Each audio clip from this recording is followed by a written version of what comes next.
Welcome everybody to the NCAA Women's Championship presented by Capital One. The final game at Gamble Pavilion this season, and it's the 2-seed UConn Huskies taking on upset-minded and 10th-seeded Buffalo with a Sweet 16 bid on the line.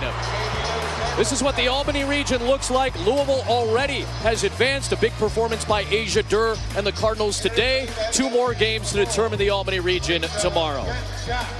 And with that, we welcome you courtside, Adam Amin, Carol Lawson. Buffalo is looking for the upset. To pull off the upset, coaches always talk about belief. There may not be a coach in America that breeds more belief in her players than Felicia Leggett-Jack. You can feel it when she walks into the gym or when she walks into the locker room. The energy is palpable. The confidence that she breathes into her team. Felicia uses this phrase a lot, phenomenal women, and she has a lot of phenomenal women on this roster as they try to go to back-to-back Sweet 16s. But they're going to have to go through one of the best players in the country in Napheesa Collier for UConn. She's had a tremendous senior campaign. She does it in every category, from being the linchpin, the centerpiece of this team on offense and on defense. She wants to cap her senior year with another national championship. This is a UConn team that has fallen in the semis in heartbreaking overtime fashion each of the last 2 seasons. Collier, one of the 2 main seniors in this rotation, trying to get UConn to the Sweet 16 for the 26th consecutive year. Let's go, UConn! The students are back. Spring break's over. And we're ready to go with a spot in Albany on the line. And the tip won by Collier. Take a look at UConn's Capital One starting lineups tonight. No surprise, Collier in the thick of it as she delivers to Megan Walker. This has been the starting lineup most of the season. They go only about 6 deep with Olivia Nelson-Adota coming in off the bench. A traveling violation against Buffalo, and UConn takes over again. There is Sierra Dillard, the 2nd leading scorer in the country.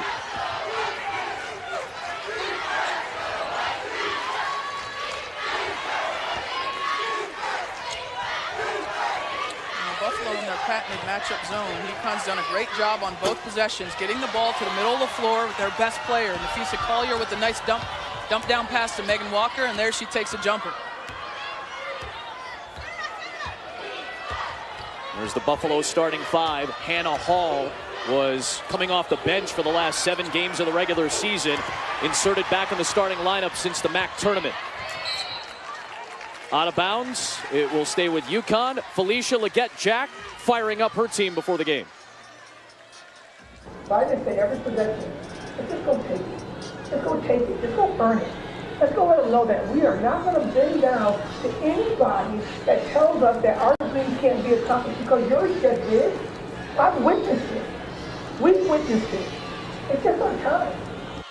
She speaks about belief, about confidence, about achieving the dreams that you set out to accomplish. This is the type of confidence that she's trying to instill in this Bulls team to pull off yet another upset, just as they did a season ago. Well, if they're going to do it, they're going to have to do it against a UConn team that puts a lot of pressure on you with their offense, with their shooting, with their efficiency. Being able to score with Connecticut is something that is a challenge for any team in the NCAA tournament. Dillard sets up Teresa Onwuka.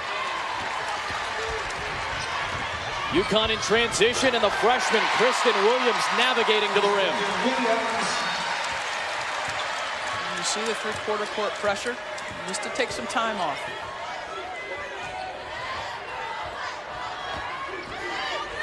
Onwuka throws it to no one in particular. Another Buffalo turnover. Little rush for Buffalo, right? Yep. On offense, it's felt that way the last few possessions. Felicia Leggett-Jack going to make a sub. Autumn Jones, who is a spark plug, the senior from Indianapolis, into the game for Onwuka. 3 turnovers on 4 trips for the Bulls so far.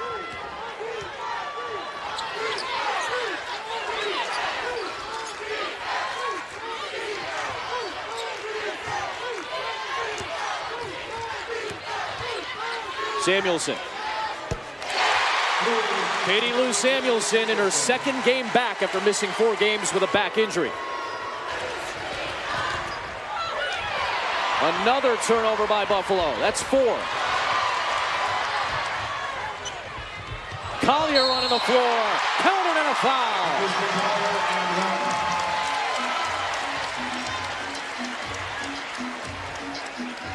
I think Collier for a second thought she got called for a charge. The pace a little bit too much for Buffalo here in the early going. Hannah Hall picking up the foul. She was in the restricted area. And the Huskies smelling blood off to a 9-0 start in the second round.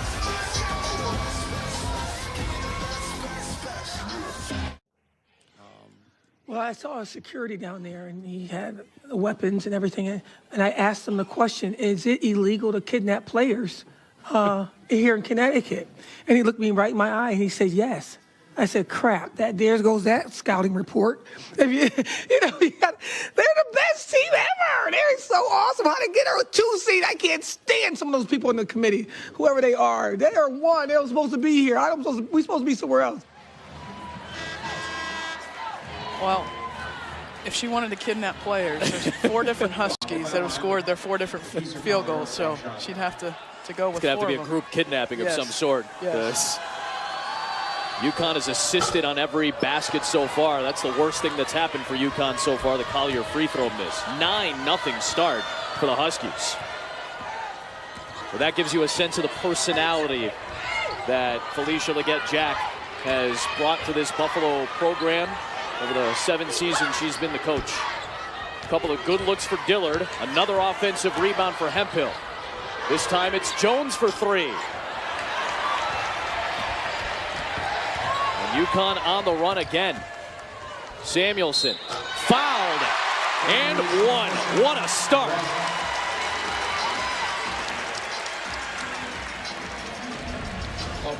Yeah, this is 5-3 meets 6-3 on the wing. Hall did a good job of running Katie Lou Samuelson off the line, but that vision cone is much larger when you're 6'3". Yep. Harder to contest that shot, a foot smaller.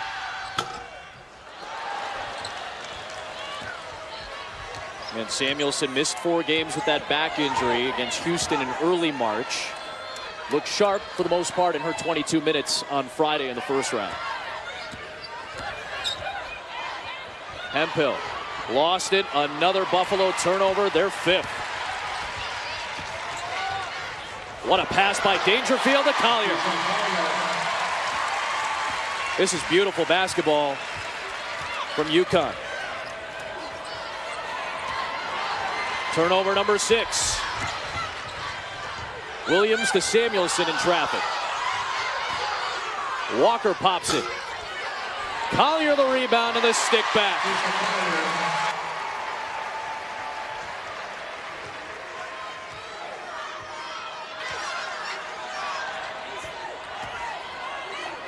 Well, getting it into the final quarter of the court has been a challenge for Buffalo, okay? UConn trapping, double teaming.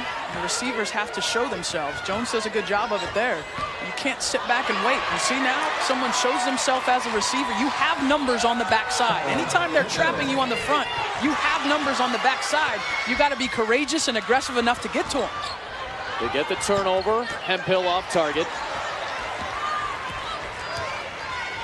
Samuelson's open. Got to catch her in transition. Good job by Dillard to box out Walker. It'll be Buffalo ball.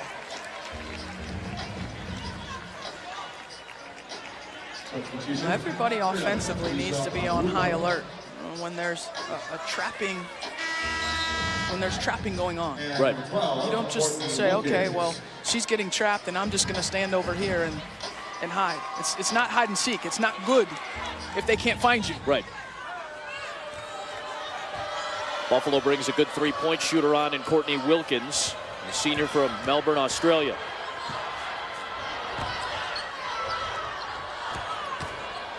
Jones, that's aggressive. Just could not connect.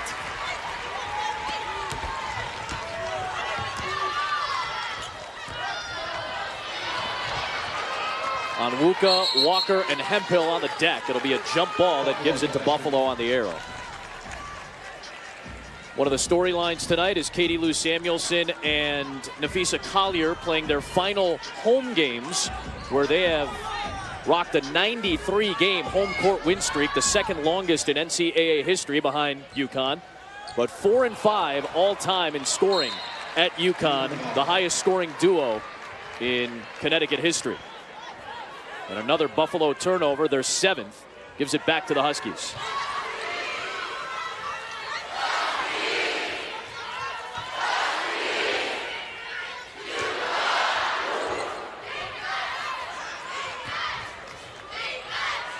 Here's Williams for 3. The development of Williams and Walker in particular has been huge for UConn as of late.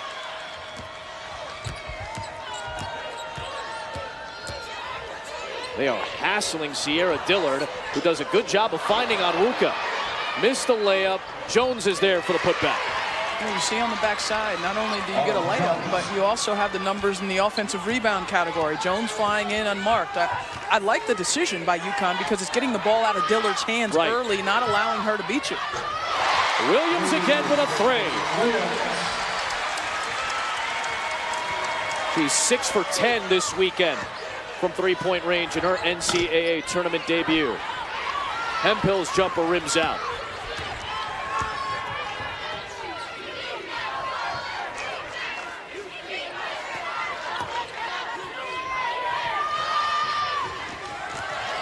Walker splitting defenders and scoring. A confident-looking shot.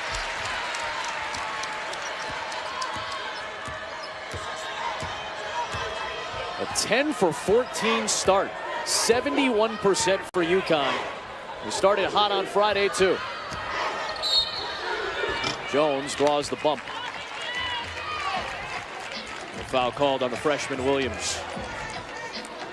UConn coming off a season-high 15 three-pointers. They shot nearly 60%, and they assisted on 3 out of every 5 buckets against Towson in the first round.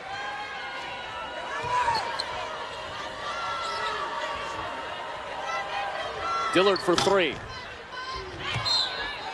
Out of bounds, and it stays here. Gino Auriemma asking Felicia Grinter, is that the right call? He thought he saw a deflection, as did the partisan crowd.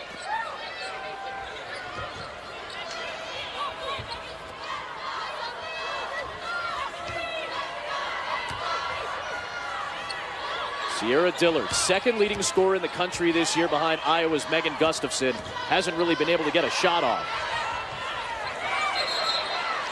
3-second violation against Buffalo. We mentioned Katie Lou Samuelson got hurt on March the 2nd against Houston. There was a really rough stretch, including that game, into the tournament where they weren't shooting well. With Samuelson back, everybody's shooting well. Right on cue, yep. Almost. Good look. And Walker with the offensive board, missed the layup. But and that makes sense for a lot of reasons, not just because she's making shots to add them to that percentage, but her presence on the floor is giving everyone else more time to get those three-pointers off. And they've shot the lights out. I mean, 53% from beyond the arc. It's probably dipped a little bit with that Katie Lou Samuelson miss, but they've been shooting the lights out these 2 games here in Storrs during the NCAA tournament. Collier travels. Dillard gets on the board for Buffalo for their first points. So the way UConn's playing defensively, and they're mixing it up, I think they're doing a terrific job of keeping Buffalo off balance offensively. Dillard really has to be the trigger person to start the offense. Hall is too small if they come with that double team. And so that puts her in a decision-making role every single time down the floor. Brittany Morrison in off the bench, couldn't get the stick back, and Collier finds Williams in transition. Into double figures, the freshman.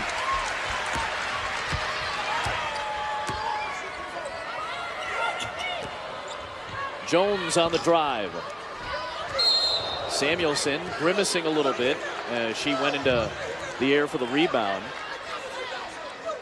And a little bit of a concern with Katie Lou just because of that back injury that kept her out for 4 games. She's kind of rubbing at the lower end of her back.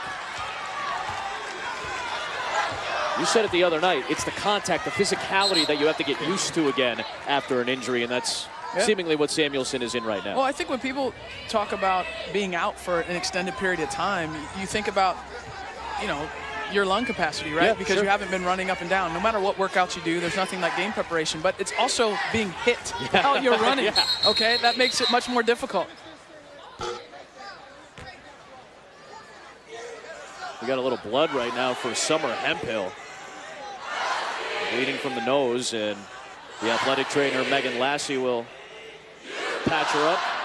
Hemphill is a beast. She averages a double-double on the season. A career year as a junior for the Buffalo native. Substitution.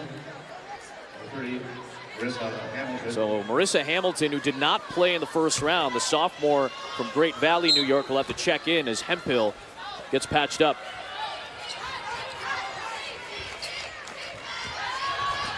Nice feed by Samuelson to Walker. Well, second round coverage of the Division I Men's Basketball Championship continues tonight on TBS, TNT, and True TV. Had some excitement today on the men's side, maybe more excitement than Carol Lawson really wanted to deal with today. What a comeback. Iowa down 25 against Tennessee, comes all the way back to force OT, and then Grant Williams did Grant Williams things in overtime to make you feel much better today. I didn't have one bead of sweat. Not at all.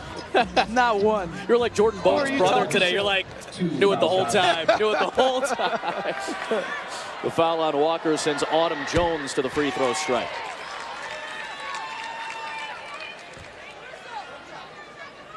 We talk about excitement, though. We had 3 incredible women's games today as Hemphill is going to get taken back towards the locker room to check on her nose. Boy, Marquette and Texas A&M, what a performance by Kennedy Carter today with 30. That South Carolina victory over Florida State was a tight one. Collier forced it, turned it over. Here comes Dillard.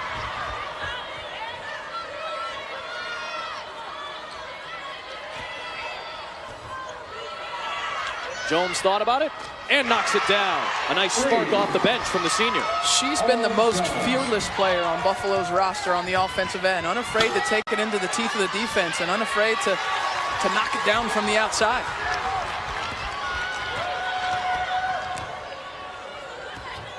Dillard finds Wilkins. Good look, and she knocks it down. A quick 7-0 spurt by Buffalo. Samuelson takes it. Morris in the rebound. Shot clock and game clock are about even. Buffalo can hold for the final shot of the quarter.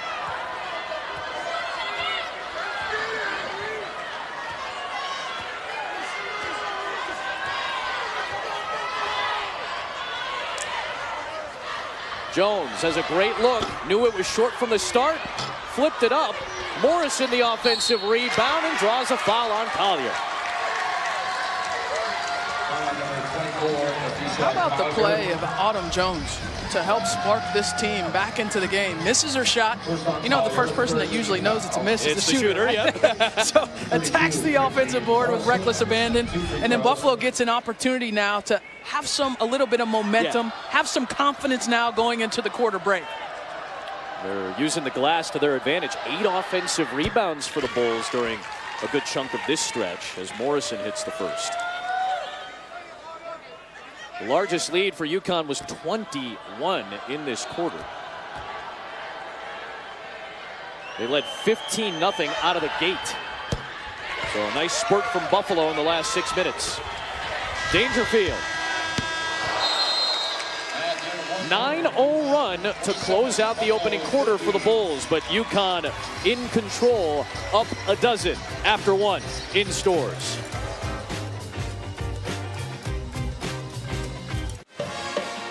UConn led 15-0 out of the gate. Buffalo outscores UConn 15-12, but 4 of the 5 starters all scored for UConn, and Crystal Dangerfield was sharp running the offense with 3 assists.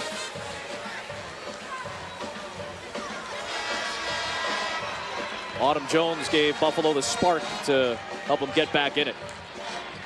The largest lead of the first was 21.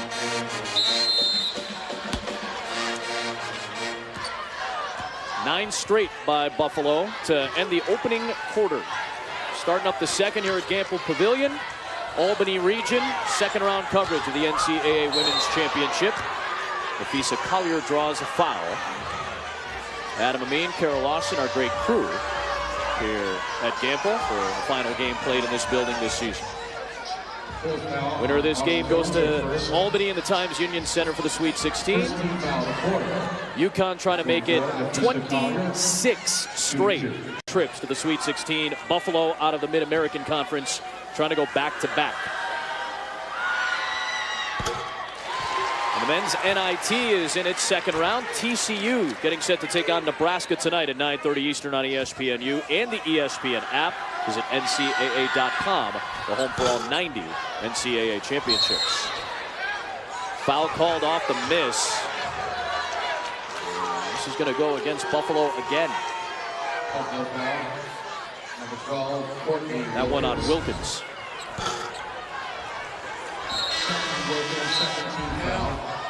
Wilkins trying to box out Katie Lou Samuelson. It's dinged with a foul. Hemphill has some gauze in the nose after she was bleeding in the opening quarter. She's back in.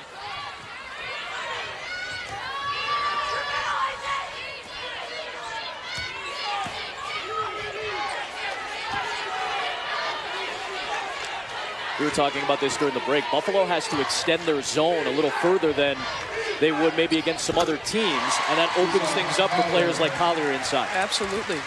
This is a team that can spread you out. This is a UConn team that can spread you out better on the offensive end than a year ago. Sure. Because they have more shooters. They have more shooters on the floor. They have 5 players that are capable of hitting a 3-point shot in their starting lineup. Nice take with the left by Morrison. Gino Ariano said it. We're, in some ways, better offensively this year than last.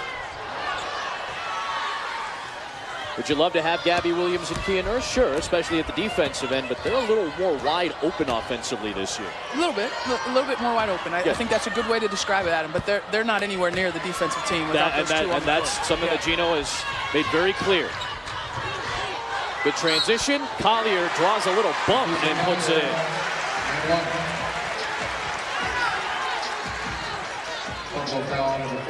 That's on Morrison, her first.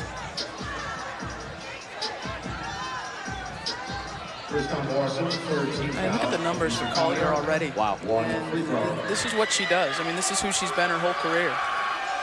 You look up at the end of the game, and she's got 20 points. She's got 9 rebounds. She's got 4 assists every single night. Yep. And it's, I mean, I have to think long and hard the last time Nafisa Collier had a bad game.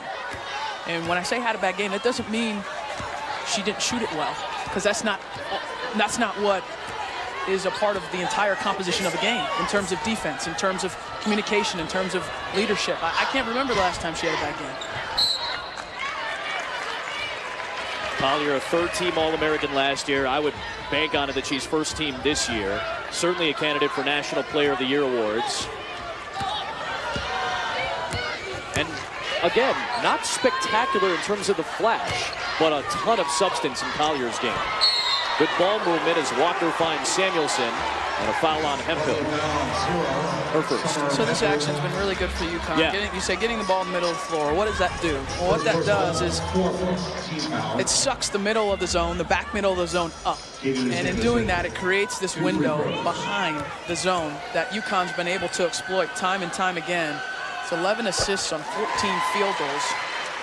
You beat the zone with penetration, but that penetration can come in a couple ways. A lot of times people think it's dribble. It can come with passes. Yeah. Passing, penetrating the zone with your passing, and UConn's done that beautifully here in this first half. Well, you said it. Against the zone, the common places to expose one are the free throw line and the short corners. But that extension that we talk about with UConn's shooting ability, that really messes with defenses. Yeah, and it makes the windows even wider. Yeah. It makes the window wider to pass it to in the middle, the window wider in the short corner area. So a little bit more room for error. Sierra Dillard, 1 for 4 to start the game. 1 for 5. And here comes UConn again. Nice save by Collier, finding Williams for 3.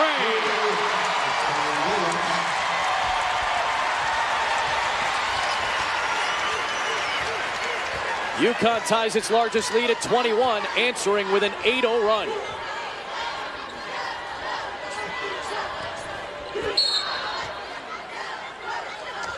Alicia Grinter has a foul. UConn foul, number 13. That's the second on Williams. What a great play that was last time down. Yeah. The pass from Dangerfield. It's a little bit ahead of Collier. That's why she had to get it falling out of bounds. But it's a left-handed pass on the run through traffic. You know how hard that is when your left hands are offhand to put that even close to on the money? And Collier with a great find. Williams has shot it well. Shot it well on Friday and shooting it well tonight from beyond the arc.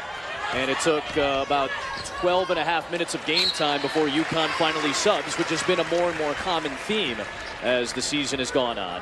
And definitely in the postseason. I mean, UConn tightening the rotation a little bit. Yeah, I mean, UConn's played with a short bench all year, for a long time. Yeah. I mean, not just this year, last couple years of years, past, and certainly in the postseason, giving the lion's share of the minutes to the starters. Nice play by Dillard on the read. Good setup to Onwuka, but she was blocked by Olivia Nelson-Adona. Yeah, the pass was late there. I mean, Dillard needs to get rid of that earlier, because what she did is she put her teammate in a compromising position.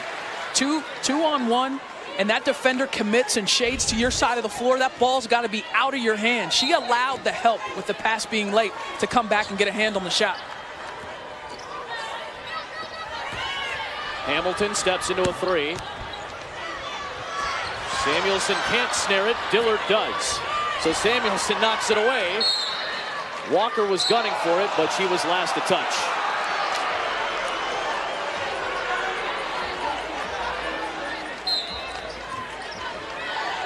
A lot of activity from UConn on the defensive end. It's one of the reasons they've been top 5 in defensive efficiency all year, according to her hoop stats. They're number 2 in the country entering the tournament. Only Baylor's been better. But Dillard doing everything in her power to get a shot up.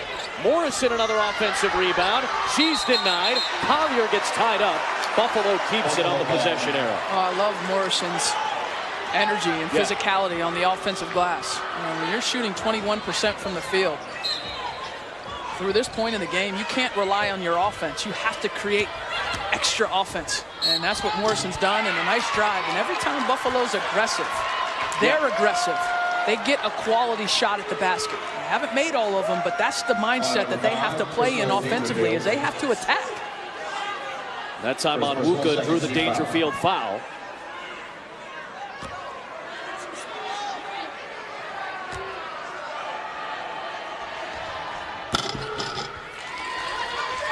Ariema coaching Dangerfield hard, and she brings it back up the floor.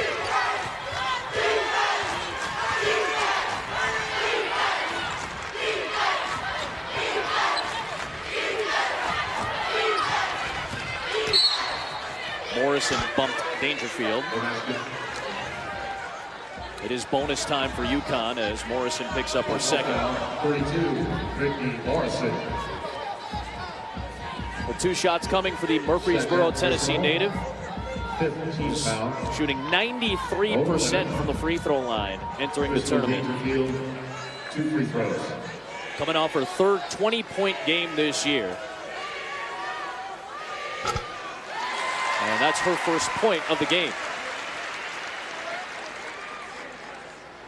Meanwhile, this is something we discussed a couple of weeks back. Crystal Dangerfield is averaging the most assists per game in UConn history. And just look at the names. I mean, those names are plastered about Gamble Pavilion with banners and jersey numbers. That's an impressive collection to be a part of. Now, granted, we're in an era where offense is that much more explosive in college basketball, but that's still great company to be in, as Morrison puts it in. And she's definitely the leader of the offense in terms of the play calls, the general pointing players to where they need to go. Has a great command of what Gino Ariema wants to do out on the floor. Come on, Samuelson accepting the contact and finishing.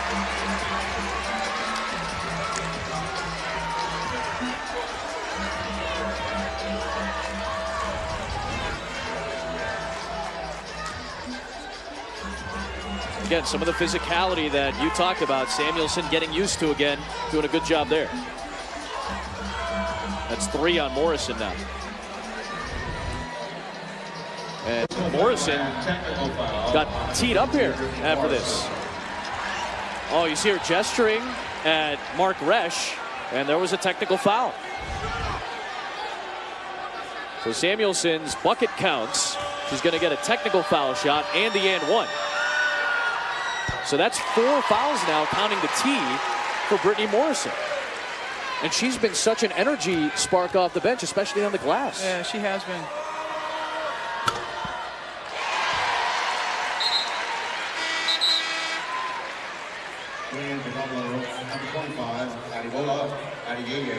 So Adebola Adeyeye, who is a starter, comes back into the game for Felicia Leggett-Jag. Now Samuelson's going to shoot the and one free throw. One free throw.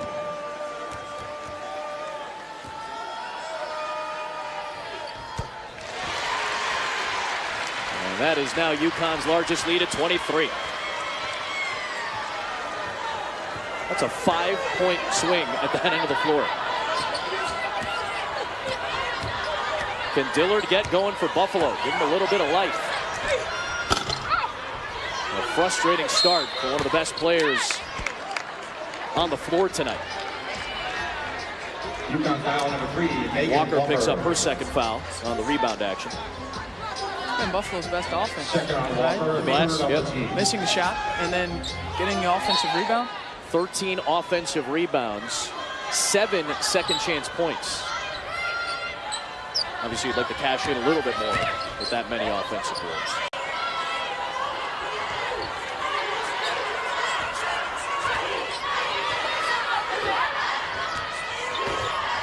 Little step back against Walker, and there it goes for Dillard. His second field goal.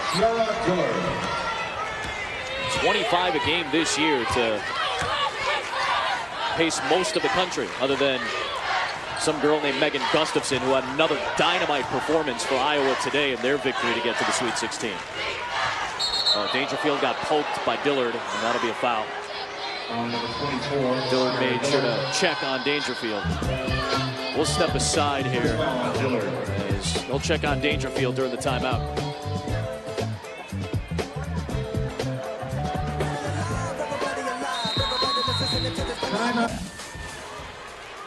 Maria, thanks so much. That's going to be a fun one. Miami trying to get to the Sweet 16 for the first time since 1992. These folks know what the Sweet 16 is like. They know what national championships are like. Morgan Tuck on the left. Marissa Mosley, who was on the coaching staff the last few years and now did a great job as Patriot League Coach of the Year at Boston U. And there's Jamel Elliott, former Cincinnati head coach, who's now back at UConn in an administrative capacity. 3 excellent players and names in UConn history. Onwuka trying to penetrate and out of bounds to the Huskies. 10 giveaways by the Bulls.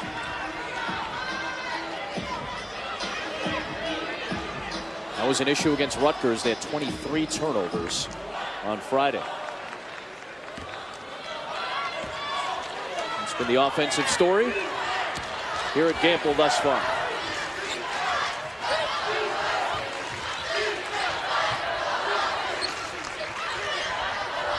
Here's Collier. Doing what Collier's been doing. Doubling up now on Buffalo.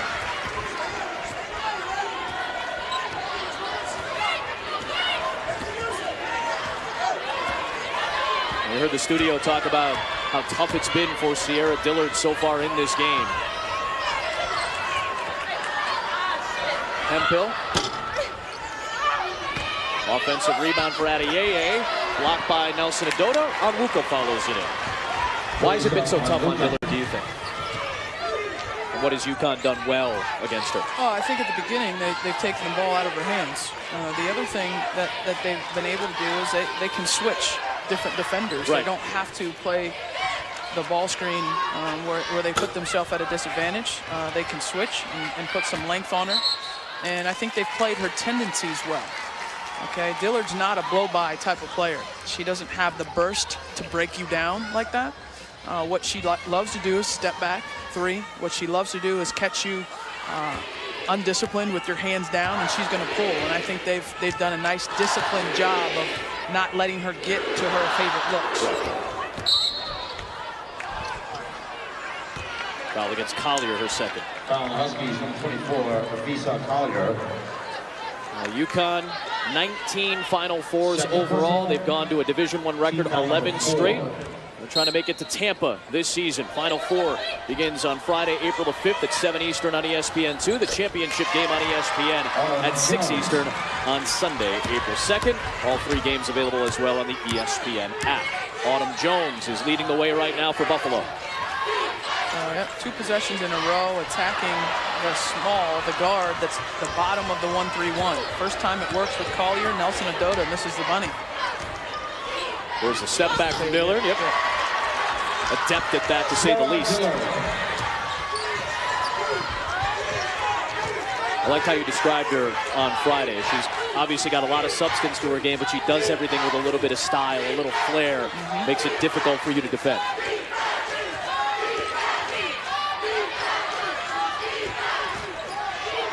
Collier maneuvering around Adeyeye. UConn hits the 50-point mark, but still 2.5 to go. UConn has never scored 100-plus points in back-to-back tournament games. Obviously on pace for that so far. Dillard again. This time she connects for 3. A 7-point burst in the second quarter for Sierra Dillard. Yep.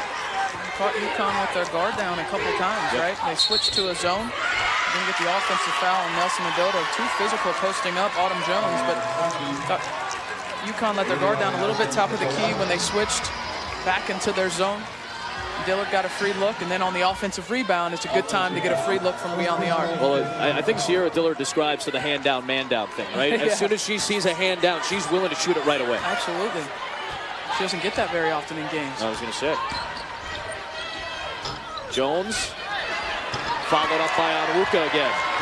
7 for Onwuka in the quarter. So here's what we know is going to be point 1, 2, and 3 in the UConn locker room at halftime. Box out. Yep. Box out. Yep. And box out, right? 17 offensive rebounds for the Bulls in the first half. A little 11-2 run here by Buffalo to get back to within 15. Adeyeye was defending Nelson Adota and picks up the foul for first.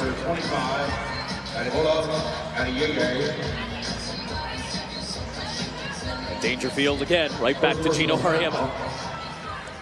And I don't want to be too hard on the Huskies. They've played a wonderful first half, right? Up 15 points, second round game. But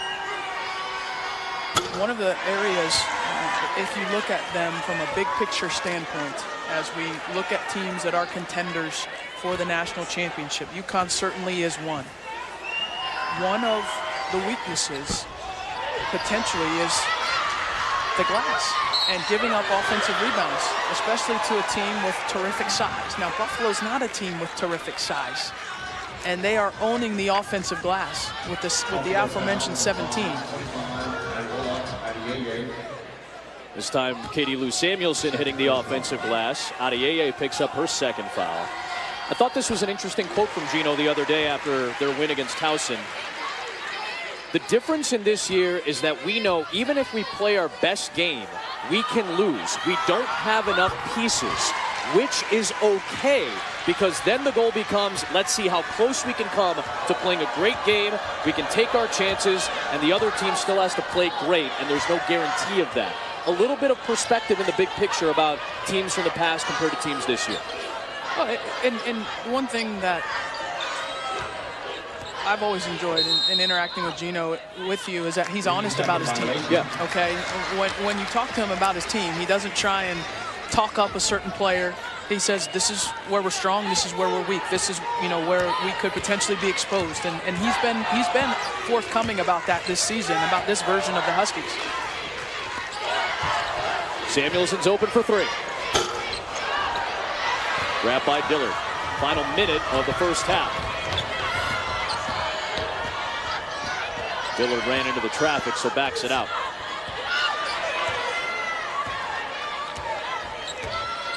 And a senior, or a former transfer from UMass. Another giveaway. Collier running the floor. Just her second miss on 9 attempts. Walker is there, tied up by both Jones and Onwuka, and the possession arrow keeps it with UConn.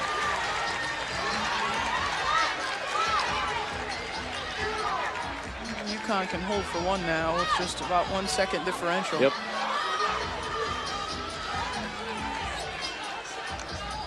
Well, then they reset the shot clock as there was a potential possession change and an offensive rebound, so that difference is about dead.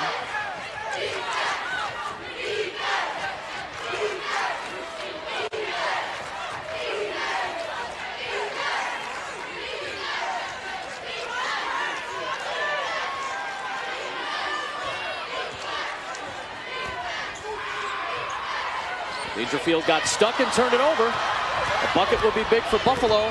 Diller to Onwuka, and a foul. Dangerfield committed it. Onwuka's given him a nice charge here in the second quarter.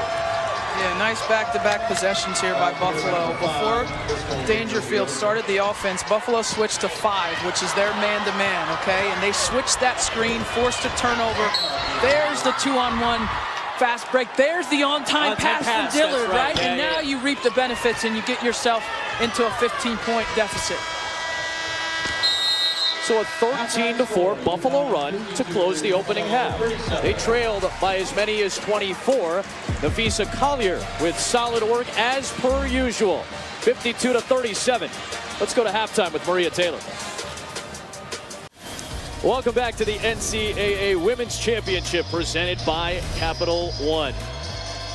So UConn scored the first 15 points of this game. Ever since then, 37 apiece. But that opening salvo is the difference right now for the 2-seed Huskies. Adam Amin, Kara Lawson back with you. Again, we've talked a lot about what UConn's offensive prowess, their distribution, their depth does to defenses, and it was on display against Buffalo in the first half. They picked Buffalo zone apart. Yeah. I thought it was precision passing, excellent timing. The ball moved quickly, and the ball will outpace defenders in a zone every single time. As we take a look at tonight's Capital One rewarding performance, it's the Huskies on the offensive end. 13 assists on 18 field goals made, slicing up that Buffalo zone.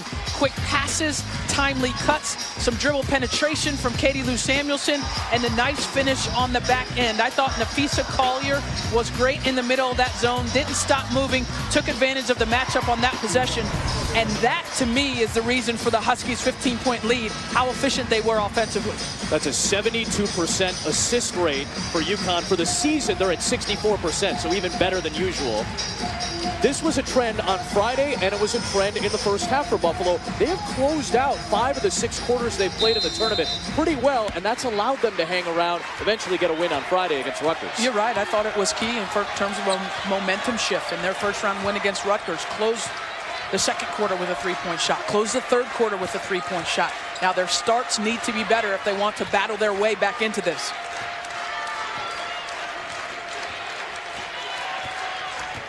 Here is Sierra Dillard. A rocky first half offensively to start. Got better as the game went on.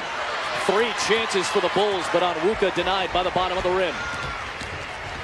Samuelson scoops it in to start it off for UConn. She and Collier each with 16.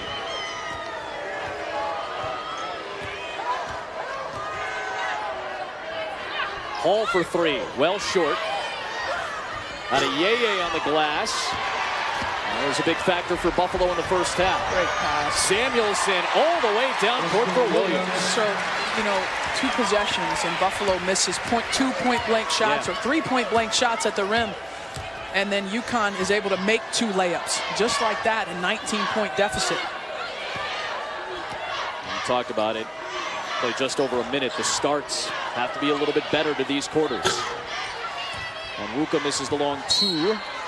It goes to UConn. This is just a beautiful pass. Christian Williams up ahead, right in stride. All she has to do, look at that, right in the pocket. All she has to do is put it up and finish. One of the things that Gino Auriemma really expressed a lot over the last couple of days in practice and shoot around. Lead your players, lead your receiver, much like a quarterback to a wide receiver.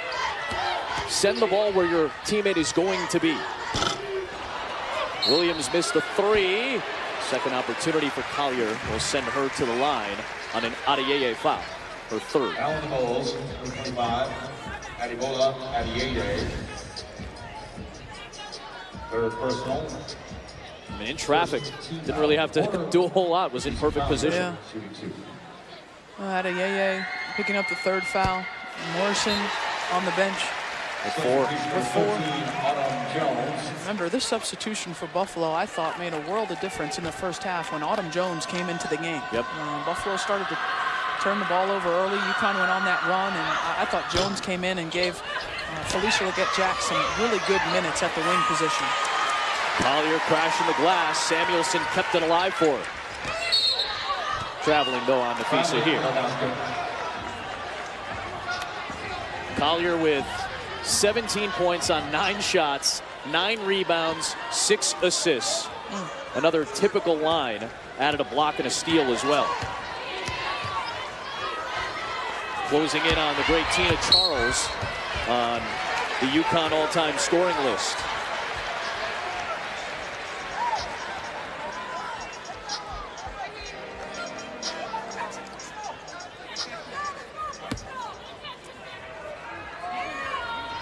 Nicely done by our great crew. I wish I knew the name of that very well-dressed woman. She showed up in like full leprechaun garb with UConn paraphernalia all over it the other day. Now it's all UConn with all the names of legendary players. 2 more for Collier.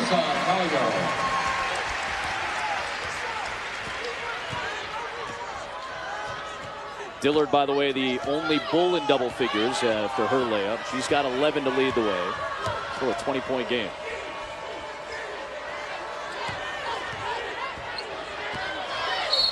Dillard draws the bump from Dangerfield, her 3rd foul. Dillard has not gone to the free throw line in this game. She will not go here. It's a foul on the floor. Remember that Dillard leads the country in free throw attempts and free throw makes this season. That's been a major factor for her to rack up 25 a game. And hasn't really had an opportunity tonight.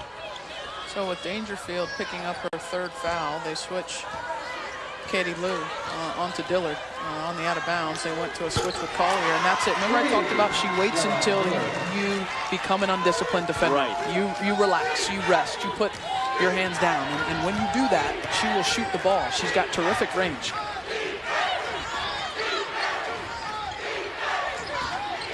Walker.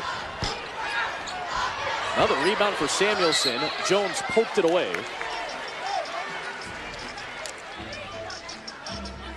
Yeah, I would say Katie Lou's looked better tonight in terms of her athleticism, sure, her ability to handle physicality. Some of that might just be getting that first game under your belt. Absolutely. But she's looked better, and she's played physical style on the glass, that's for sure. Well, Dangerfield open in the corner off the inbound. So Samuelson's got 5 rebounds and 16 points. Just added another assist. Well, coming up next, the NCAA Women's Championship continues with 2 more second-round matchups here on ESPN. You'll have a 1 seed in Mississippi State in the Portland region taking on Amanda Butler's Clemson team. Then you'll see Oregon, the 2 seed in the Portland region, taking on Indiana, which upset Texas yesterday. Both of those games available on the ESPN app as well. Williams picks up her 3rd foul.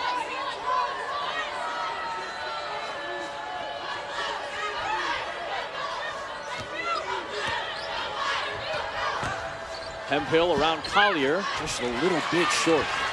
Everything but the finish.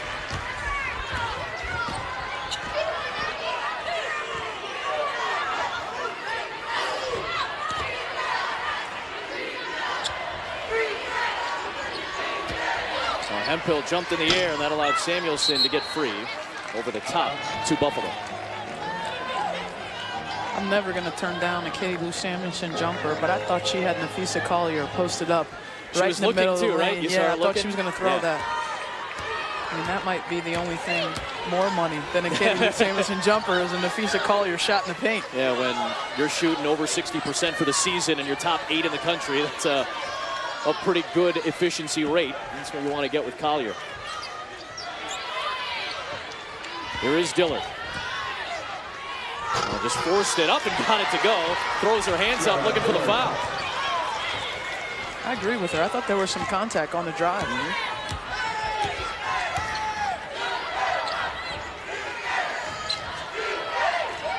There's Dangerfield.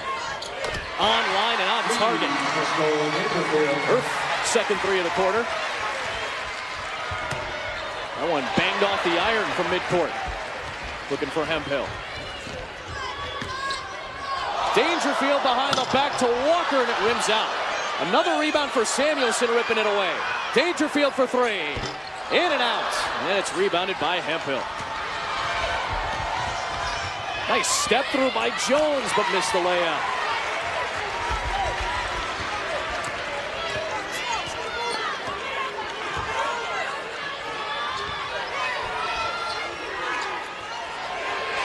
Samuelson. In and out. Collier extends for the rebound. A double-double again tonight. And just tacking them on. That's 5 straight 20 and 10 games since the start of the American Conference Tournament, of which she was MVP.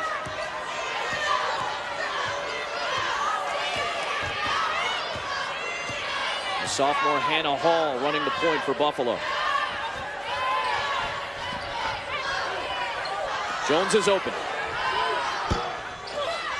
Nice rebound by Adeyeye. And a foul is called by Mark Resch against Dangerfield. Timeout on the floor.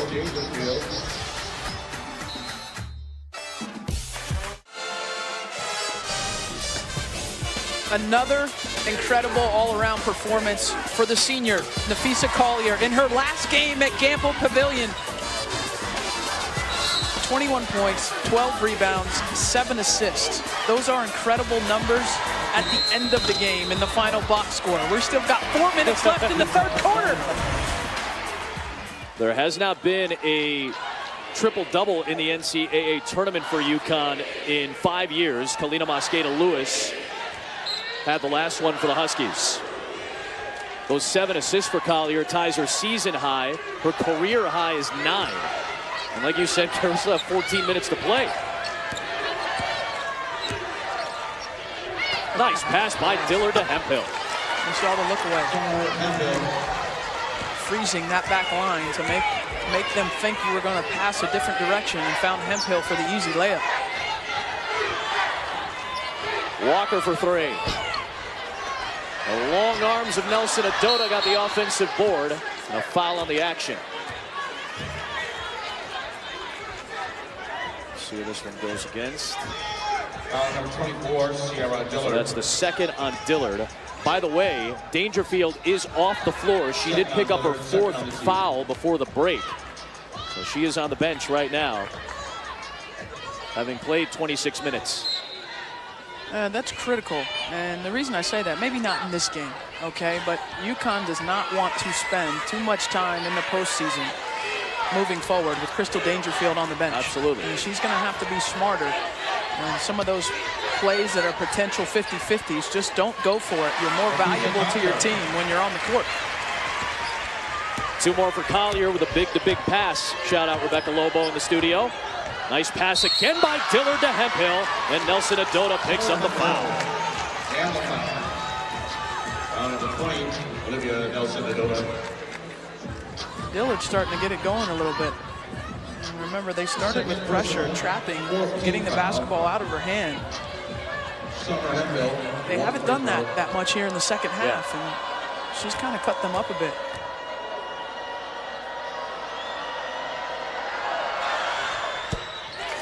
Hemphill, who had 23 and 7 in the first round. And it's Buffalo back to within 20.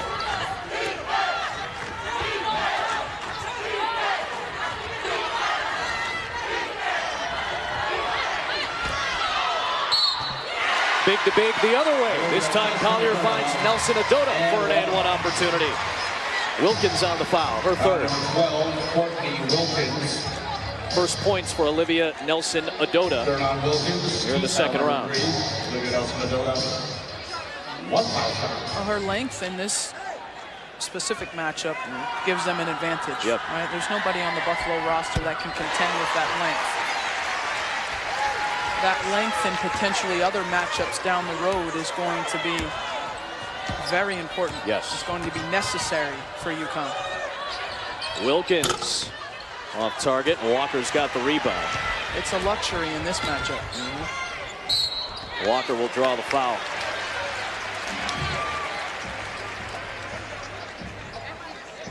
Full foul, number 13, Autumn Jones. Second on Autumn Jones. Second Well, on Jones. I mean, not to project too far ahead. There's a lot of basketball to play. 2 shots. But Sam Furing has looked really healthy for Louisville in a potential Elite Eight matchup with UConn. She performed well in the Louisville win in the regular season against Connecticut. If you were to project ahead of the Final Four, you're looking at maybe 3 of the best bigs in the country if the seeds hold in Kalani Brown and Lauren Cox at Baylor and Tierra McCown at Mississippi State.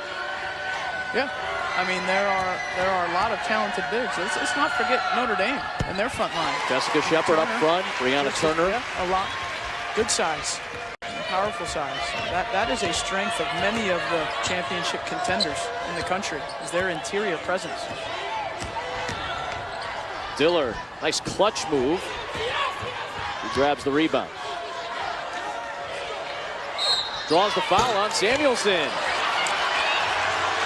Now she did this against Rutgers and did not hit the call. That's right. And it was a foul, okay? Early in the game, if I'm not mistaken? Yes, it was early in the game. And watch, Katie Lou Samuelson's hand is out, okay? And it's out horizontal to the ground. And she doesn't like the call, but if you go into your shooting motion and your hand contacts the shooter, that's a foul. So Dillard, for the first time tonight, the nation's leader in makes and attempts at the line, is there for 3. There's playground in Dillard, though, too. Like, she understands what we've talked about. A little bit of airspace is all she needs.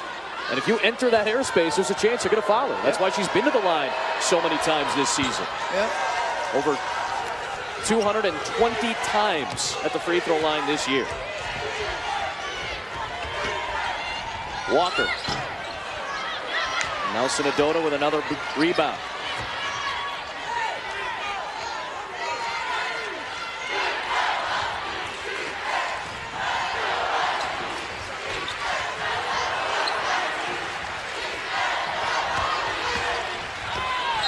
Dillard knocked it out of bounds.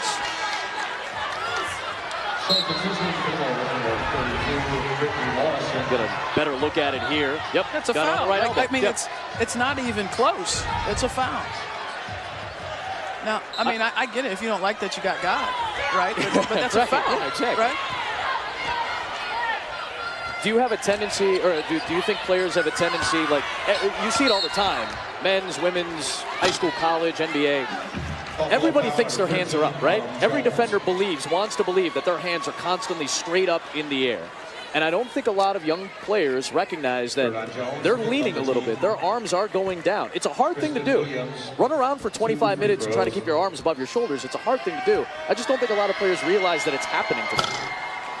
Yeah, I mean that they don't keep the principle of verticality when there happens to be a challenge for a shot or even contact. Yeah, I mean, that's tough to do.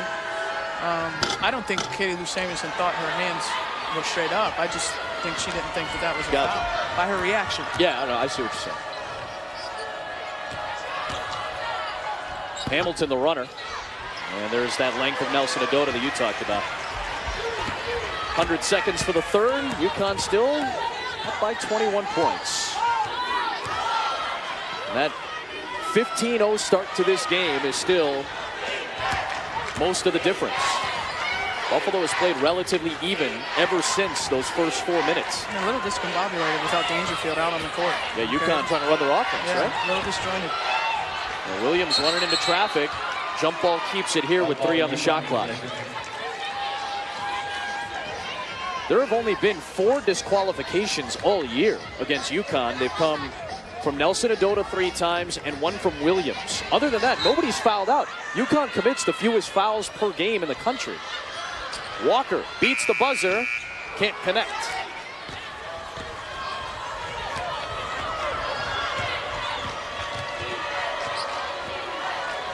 Dillard trying to break down Williams, setting up Hamilton. In and out. Good look. Wilkins flings it out to Dillard. His hands are up a little bit more. Yeah, You see that? All right. Dillard finds Jones. Knocks down a three.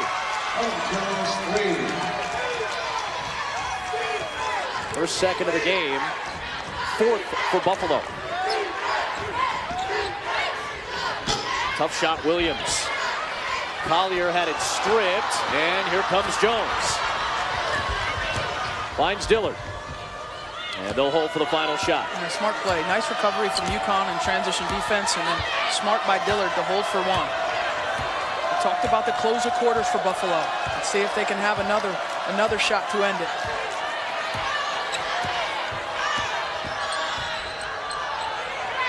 Dillard. Oh, what a scoop that was. Morrison could not corral the offensive rebound. 6 straight for Buffalo to close the third, but UConn is up 18. Adam, Kara. So much, Maria. I think some people forget there was no better player individually in the NCAA tournament last year than Sierra McCowan. Arike Ogunbowale, rightfully so, praised for the heroics, but McCowan for 3 weeks was by far the best player in the country last year. Dominant force. And to lose the firepower that Mississippi State lost, and to be a 1 seed, be a national championship contender, a lot of that is because of the presence of Tiara McCowan on both ends of the floor for Vic Schaefer's team. Morrison out there with 4 fouls. Dillard another offensive rebound, and Samuelson quickly out on her. Absorbing the contact. Second foul on Katie Lou Samuelson. Her second, first team foul of the quarter.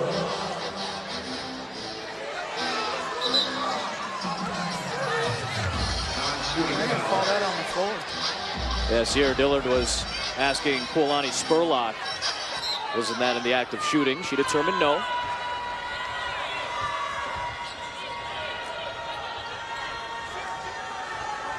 Collier now guarding Dillard.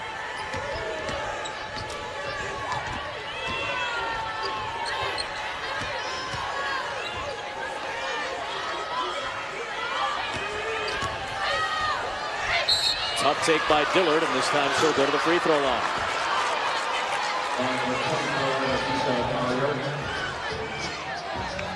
A reminder that the NIT continues with second round coverage tonight at 9 Eastern on ESPN2. Norfolk State with a nice run will take on Colorado out of the Pac-12 on ESPN2. You can visit NCAA.com, the home for all 90 NCAA championships.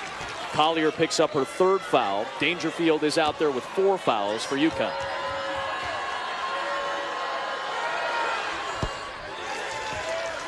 Last 5 Dillard points have all been at the free throw line. Down to 16, but still 9 minutes to play. UConn, I think you accurately pointed it out, Kara. They were a little out of sorts offensively when Dangerfield was off the floor. Yep. And now have picked up their 3rd foul of the quarter. And Walker this time, her 3rd personal as well. If I'm Buffalo, and yes, the margin is 16, but you've been able to draw 3 fouls. You want your players to be aggressive, to attack, to see if you can get in the bonus early, to see if you can put another one of their players in foul trouble and a little less aggressive on the defensive end. You said that in the first half. I really like Buffalo when they attack. Dillard, she'll take it. They'll take that 3 though. Her 3rd of the game, and it's down to 13.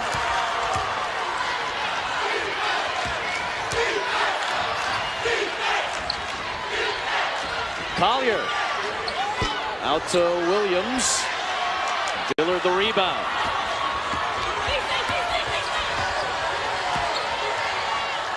Throwing it to Jones. Big shot. Loose ball to Samuelson. This could be a big swing of momentum here with these last couple of trips. I got to give it to Collier. You haven't had successful offensive possessions. Give it to your best player. There you go. Big shot and a foul. Right on cue, Carol. And Nafisa Collier has just passed Tina Charles on the all-time UConn scoring list. Fourth on Wilkins, first team foul. Good patience here by UConn. Excellent post up by Nafisa Collier to carve out space. A little high-low, and when you go through those down periods offensively, you've got to get back to what your center is, okay, as an offense. And UConn's center offensively is Nafisa Collier. There shouldn't be too many possessions they go without getting her a touch on the interior. And here she draws a foul. Oh no. Sierra Dillard goes down to the deck. That's number 24, Sierra Dillard.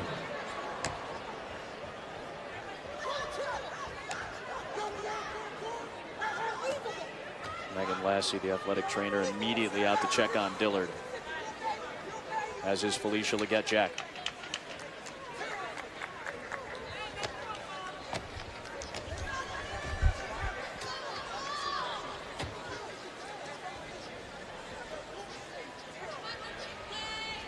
Let's take a look here. Take a look at her right leg, right foot. Oh, bad roll as her foot made contact with Collier's foot. Yeah. Went down immediately.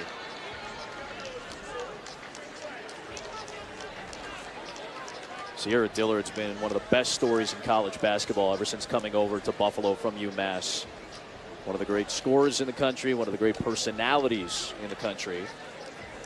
Had an opportunity to go to the next level after a junior year, opted to come back. He's had a dynamite senior year. Excellent to see her back up on her feet.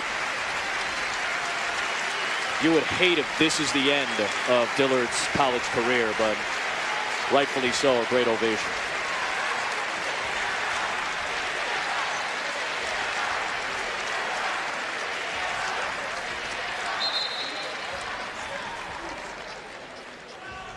Reporting in for Buffalo, number 2, Vanessa Dixon.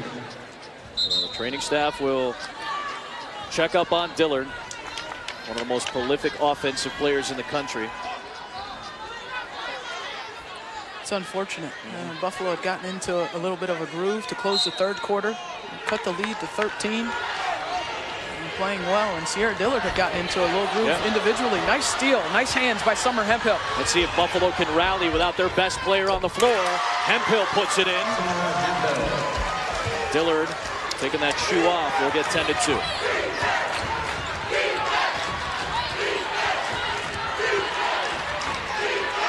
Buffalo, as we've said, after that 15-0 spurt from UConn to start the game, hanging around. Offensive rebound, Williams. And Dangerfield calmly resets. Yeah, that was a nice sprint out by Hemphill to take that three-point shot away from Dangerfield.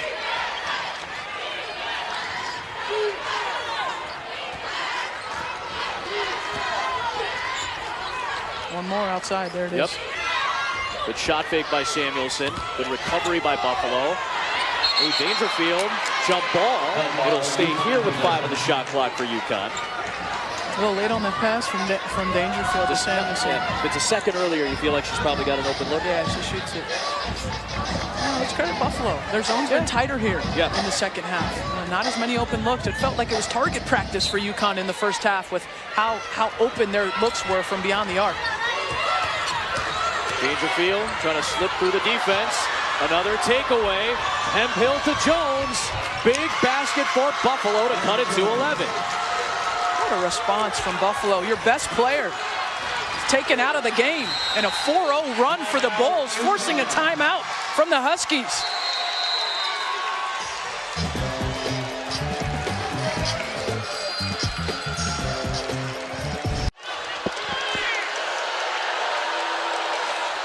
A nice battle between the UConn Huskies and the Buffalo Bulls. The story of the score. UConn got off to a piping hot start.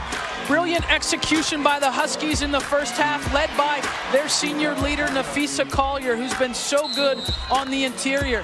But Buffalo, not to be denied. They came back and were able to hit some shots and get themselves back into it here in the second half. Just an 11-point deficit with their best player off the floor.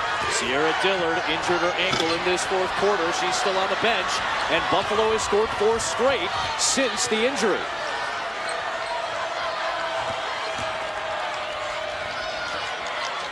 Finesse Dixon is on the floor, the freshman for Buffalo. Morrison denied by Collier. Excellent defense. Her second block of the night continues to stuff the stat sheet.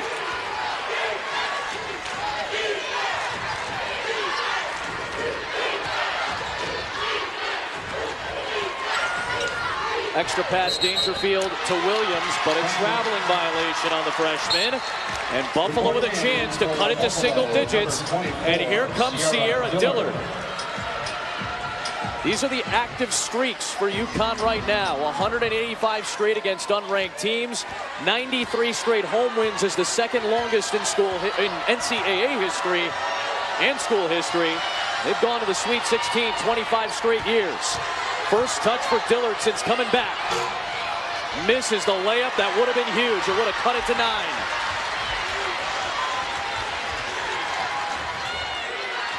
And Dillard is still limping around a little bit on the defensive end. Yeah, she's having a hard time moving around.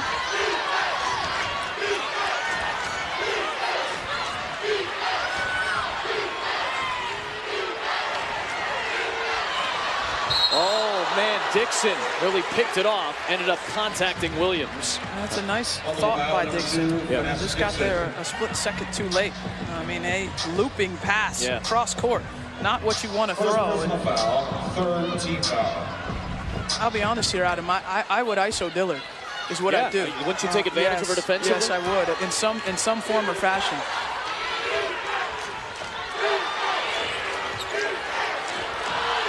She is gingerly moving around. Collier to no one in particular. I'm with you. If I see a defensive player limping around as Dillard is, I go right at her. I thought they were going to do that initially with Dangerfield on the side, but let's see what she can do on the offensive end. Buffalo trying to make it a single-digit game. They've trailed by as many as 24 in this contest. Dillard against Samuelson.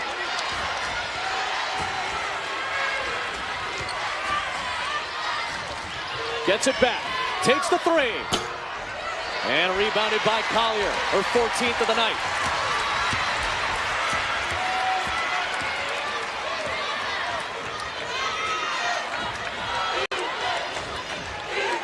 Dillard currently looking at Walker. Went back door. Missed the layup though. Here comes Buffalo trying to make it a single-digit game. The senior, Wilkins, 3. Morrison got fouled and she'll go to the free throw line. Things have taken an interesting twist at Gamble. We still got a game with 4:14 to go in the second round. Again, the difference in this game was that opening salvo by UConn when they took a 15-0 lead. Buffalo has hung right in the rest of the way, and here in the fourth quarter, they've got the advantage to get back to within 11. Uncharacteristic, sloppy with the basketball for the UConn Huskies. Look at that, 4 turnovers in the fourth quarter to 0 for Buffalo. That's been the difference in the game, and you can hear the crowd, everyone coming to their feet, trying to give energy to UConn, and Buffalo with a chance to cut it to single digits.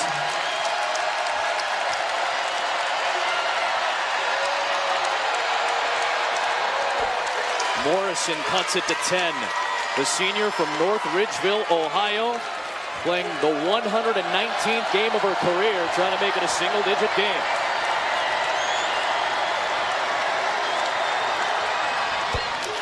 Which she does. Nearly a 4-minute scoring drought for UConn.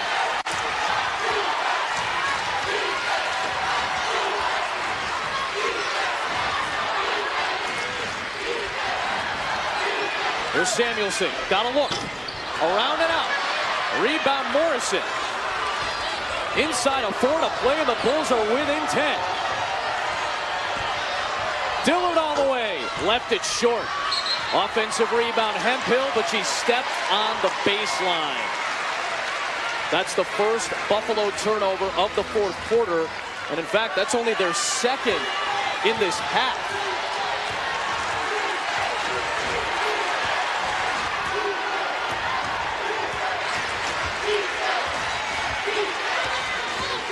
who's going to step up for UConn.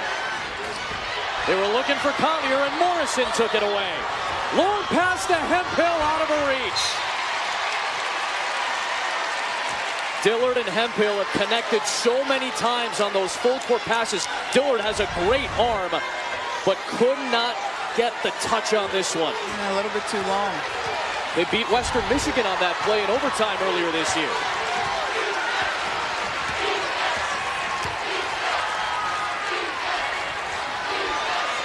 Samuelson. Dangerfield, a big three. Who wants it? Collier taps it out. 3 minutes to go.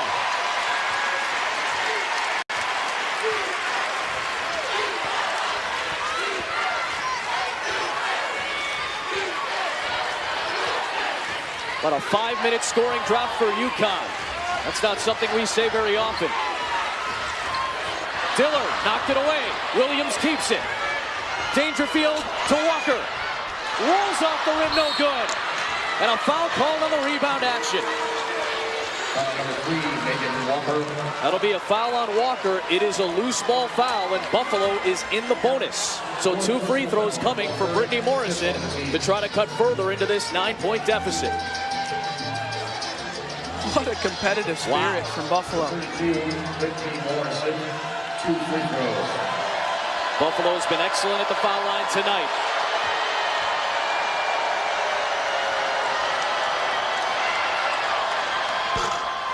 That one right on cue, rims out.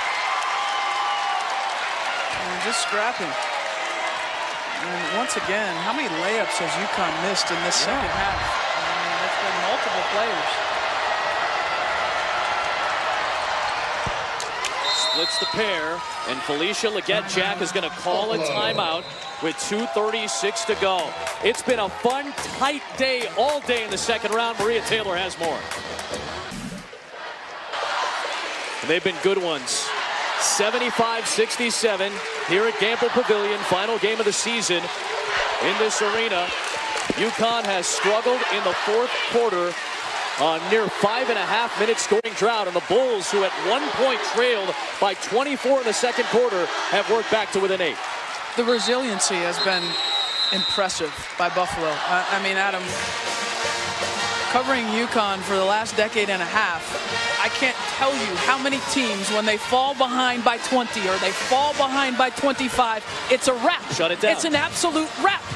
And Buffalo has maintained the belief in the face of that type of deficit and has positioned themselves to be in the game late. To me, that speaks volumes about the players in the locker room. It speaks volumes about their coaching staff to have that type of belief and put themselves in this type of position on the road in the second round of the tournament. We said it at the top. Few coaches in America breed confidence like Felicia Leggett-Jack.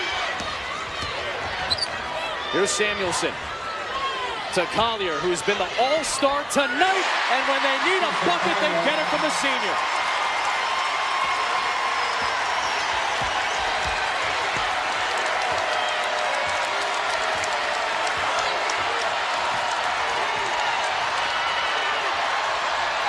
Wilkins is short, and Collier with her 16th rebound.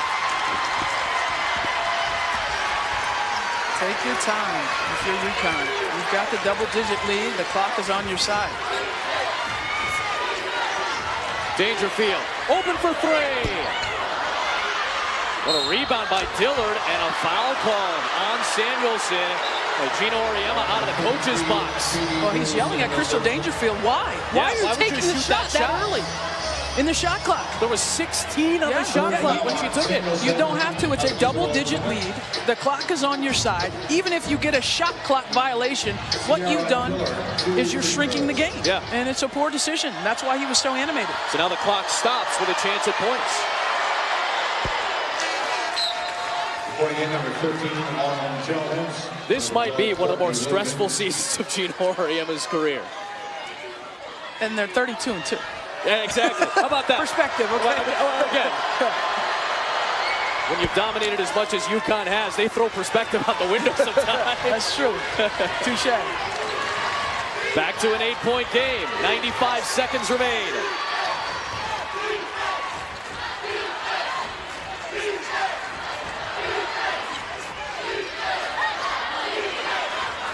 get a touch for Walker and an easy two that time. That was one of those, no. All right, good. You got the two from Gino Auriemma. Dillard, tough shot, and she finished it. Keeps it within single digits. And Felicia Leggett-Jack will use one of her 2 remaining timeouts. And Dillard, who injured that right ankle earlier in this fourth quarter, still heavily limping around the floor. I mean, she is galloping up the floor. It is hard to put any weight on that foot right now. She doesn't look like that when the ball's in her hand. She looks pretty good. We talked about breeding confidence. Nobody does that maybe as well as Felicia Leggett-Jack. Let's just go take it. Let's go take it. Let's go burn it. Let's go let them know that we are not going to bend down to anybody that tells us that our dreams can't be accomplished, because yours just did. I've witnessed it. We've witnessed it. It's just our time. And after that opening 4 or 5 minutes of this game, they've hung right in there. A Buffalo foul here. That'll be the second on Summer Hemphill. 14 fouls. And that was the last foul to give for Buffalo.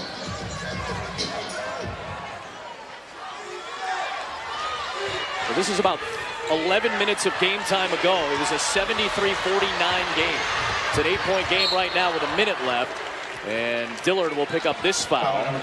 That puts UConn into the bonus and to the free throw line. They're trying to extend the game a little bit here. 4th on Dillard. UConn, as good as they are offensively, and a pretty good free throw shooting team, are 15 of 26 tonight. The freshman Williams calmly sinks that one.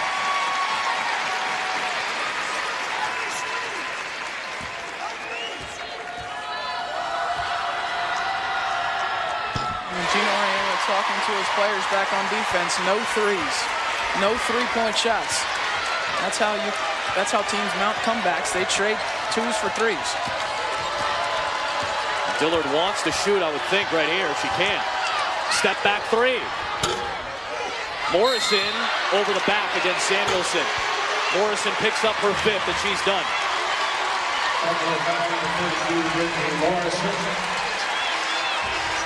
You see Felicia Leggett-Jack, don't worry about it. Don't worry about it. What a yeoman's effort on the glass from Morrison tonight. This was after the missed 3 for Dillard, which would have made it a 7-point game. And maybe a little bit of reality is starting to sink in. Maybe. Still 46 seconds left, but Samuelson's at the line. This might be the end of the run for Buffalo.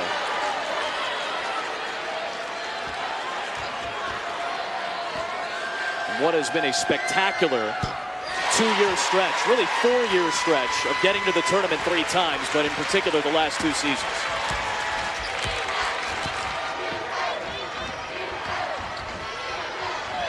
Dillard, a foul on Samuelson is her 4th, so Dillard goes to the line for 2 shots. 4th personal foul. Ciara Dillard, shooting 2.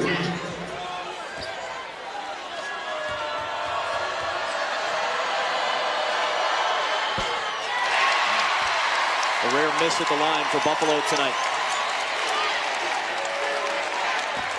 If this is it, what a way to finish for Dillard. 28-7-7, make it 29. Still a 10-point game, and a foul on Hemphill, sending Dangerfield to the stripe.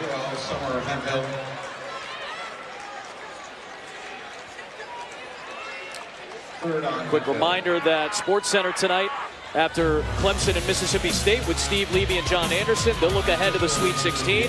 Team with the best odds to the title. 118 points in 2 games. That is as good of a 2-game stretch in NBA history. It was James Harden who put it together and then promptly went to the gym afterwards. And then the greatest crossover artist, I think Kara's going to want to tune into that on SportsCenter on ESPN tonight.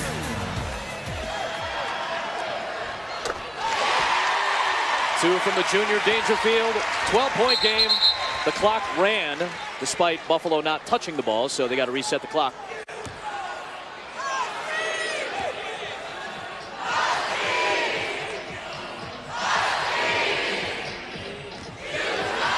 Buffalo had never made the NCAA tournament until 2016. They lost in the first round to Ohio State.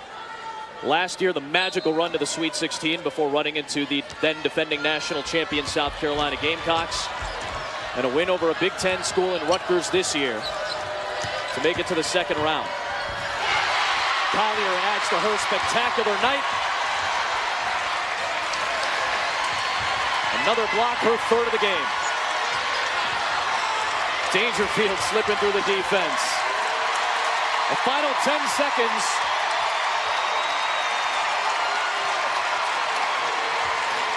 An incredible run by Buffalo, but 26 straight Sweet 16s for UConn. This one in dramatic fashion as Gino Auriemma and the Huskies are headed to the second weekend again. For Carol Lawson and our great crew, Adam Amin saying so long. Let's get you to Starkville, Mississippi for Mississippi State and Clemson.